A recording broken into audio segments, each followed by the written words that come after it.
Admit it. How much money have you really made trading Forex since you started? For real. Now, how outrageous would it sound to you that most of it has to do with your belief in commonly accepted falsehoods that you were groomed to take at face value and never question? You see where I'm getting at here? It's about time you cut the Forex trading forum BS. So let's do this right now and never look back.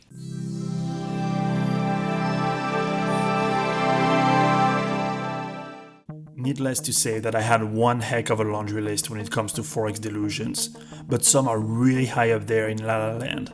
So here it is, myth number 1. Forex is attractive because you can make money in both up and down markets. I'm sure you've read that one in broker advertisements before.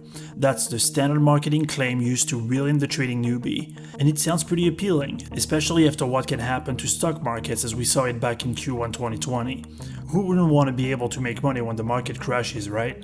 Well, ironically, for intrinsic reasons that would expand this course for over 2 hours, the very fact that you can make money in both up and down markets without distinction in Forex actually is one of the 2 prevalent factors that make this market the hardest one to make money out of. That is why your swing trading system does not work there. That is why you see so many people resort to martingales until they all go bust, of course, simply because they cannot find any actual edge in this market. That is why you see such a high failure rate among currency traders.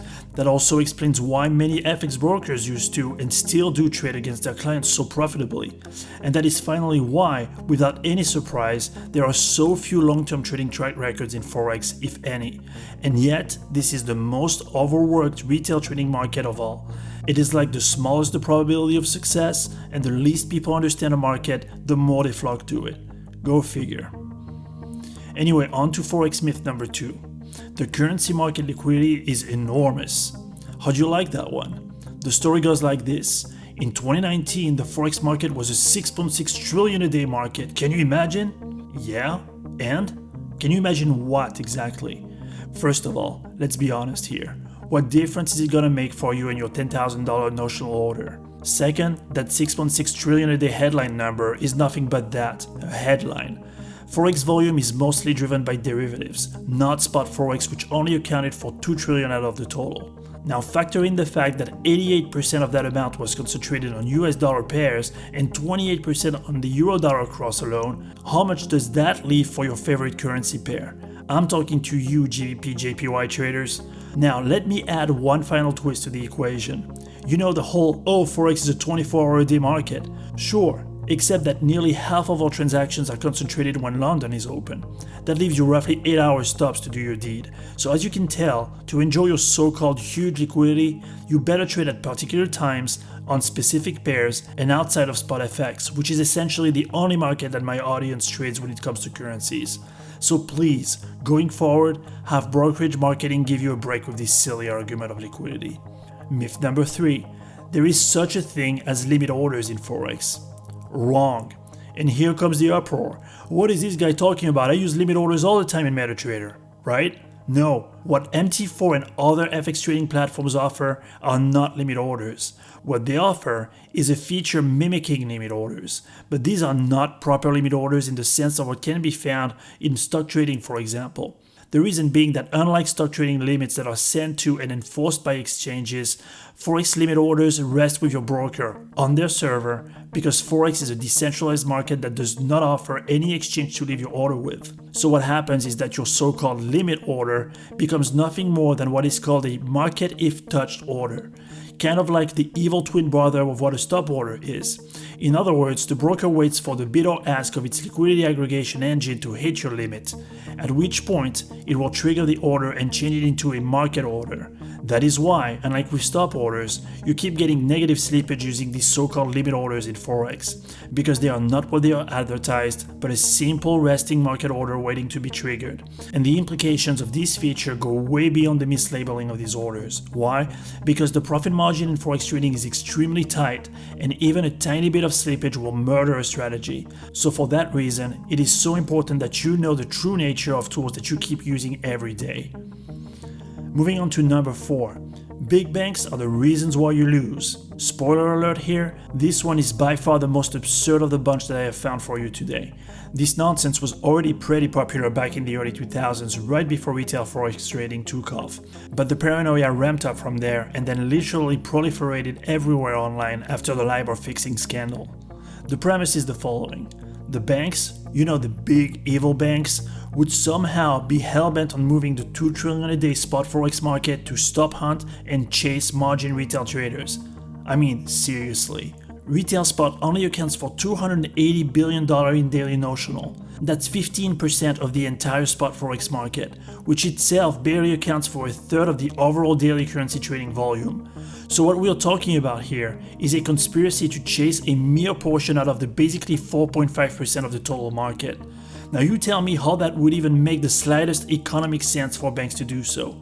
But for some reason, people just can't fucking add up a few numbers together and call out their own bullshit, let alone try to explain in any remote fashion how in hell a bank could literally move a spot price for hours on end during the day session in order to trip stop losses, as if banks were actually making money from trading forex directionally as opposed to hedging their derivatives book exposure. People really do believe that bankers come in the morning and have a daily agenda of hunting their $10 stop. I mean, people really do believe this shit, guys, and that of others for that matter. You think I'm exaggerating? Well, how about this video? See the view count?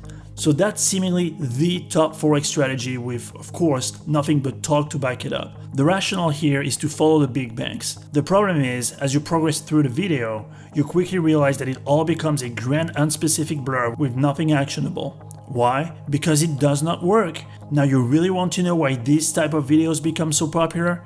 Because they feed off people's unwillingness to own their own failure. So they provide them with an alternative scapegoat. Look, over 90% of retail forex traders go bust in the long run. And because most are as lazy as they come and expect to become billionaires overnight behind a laptop, they invariably proceed to get their asses handed over to them. And then they look for shifting responsibility away from themselves. Well, here you go, big banks, right? The truth is that barely anyone understands how forex prices truly form, because it takes doing actual hard math to understand it. So it's much easier to forget that if there were an actual agenda to manipulate commodity and rate markets on a regular basis, it would maybe, just maybe, make a ton more economic sense for banks to focus their efforts on acting only once a day, at the fixing for example, to influence the outcome of the swap and synthetic forward markets, which we know account for the lion's share of daily volume. Does that ring a bell already? But no, that would make too much sense, right? Especially as regards the most recent events. And especially, that would take away the excuse for our failure. Oh, we can't have that. So let's make up a ridiculous story we can't prove and believe in total bullshit instead, right? And then people wonder why they don't make any progress trading this market. Well, here's why. That's because most insist on escaping real work by hiding into their own bullshit forever. That's why. So anyway, I fully intended on keeping my sanity through the end of this video, so let's tone it down a bit for myth number 5. Backtesting forex strategies is possible. This one is a yes and a no, but mostly no for retail traders. Let me explain. As you know by now, the currency market is decentralized, meaning that there is no exchange to drive prices from, and therefore no official price. When a broker delivers a price to you in MetaTrader 4, for example, the price that you see is hopefully the best bid and ask that their liquidity providers, in other words, banks, post to their liquidity aggregation engine. The issue here is that not all brokers have the same liquidity partners or the same aggregation engine or the same spread embedded in the final price delivered to you. For that reason, FX prices differ from broker to broker and sometimes very widely so in low liquidity and high volatility environments.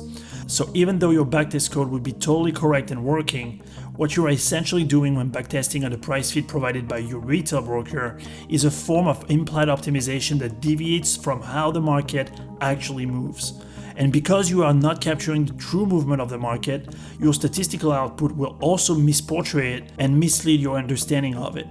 Now there is a fix to that, but it is costly. The fix is to get a hold of accurate, broker markup-free, executable forex prices as provided by Reuters EBS or Bloomberg with their BGN feed, for example. This is how it looks on Bloomberg.